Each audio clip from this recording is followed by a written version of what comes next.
Joining me to discuss this next part of the Prime Minister's visit as we take a look at Greenland and Washington this morning is CTV's political commentator, Scott Reid. Scott, good morning to you. So the Prime Minister, no stranger to Davos. I think what we can all agree on is that this whole issue of Greenland sovereignty is going to be front and center. What are you watching for as the Prime Minister arrives at the forum and will be face-to-face with other European leaders and President Trump?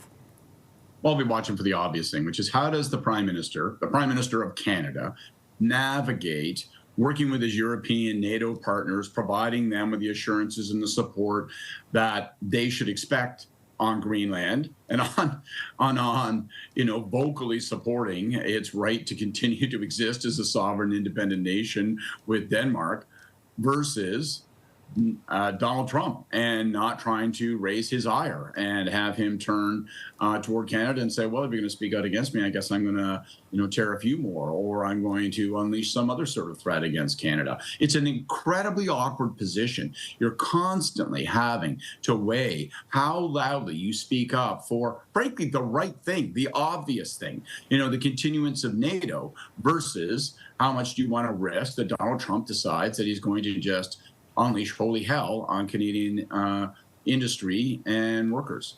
In that vein, what do you see as the potential political implications for Carney if, in fact, he sends over troops to participate in drills on Greenland?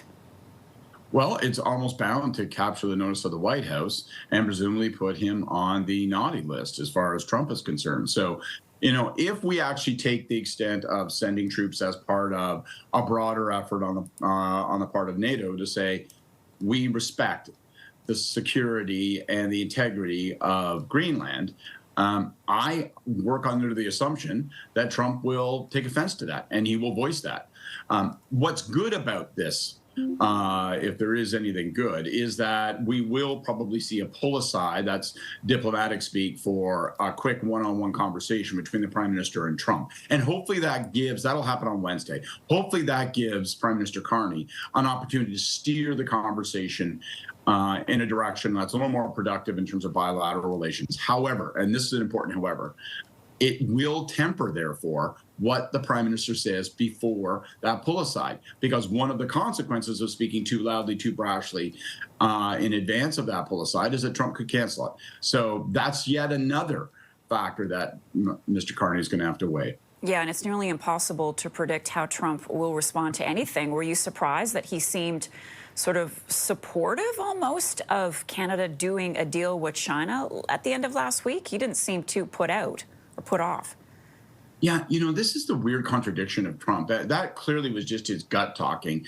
And you almost got the sense that he was saying, yeah, I respect Carney. Obviously, if I'm going to give him the gears, he's going to go find what he can elsewhere. I'm a deal maker. I respect the fact that he's struck a deal with China. But we saw the counterbalancing voices from his administration very quickly. Jameson Greer is his top trade dignitary, coming out and saying this is problematic. And, we see Bannon, Steve Bannon, the podcaster, former senior advisor to Trump, a leader in the MAGA movement, pounding on the airwaves, saying that you can't trust Carney, that he's practically seditious.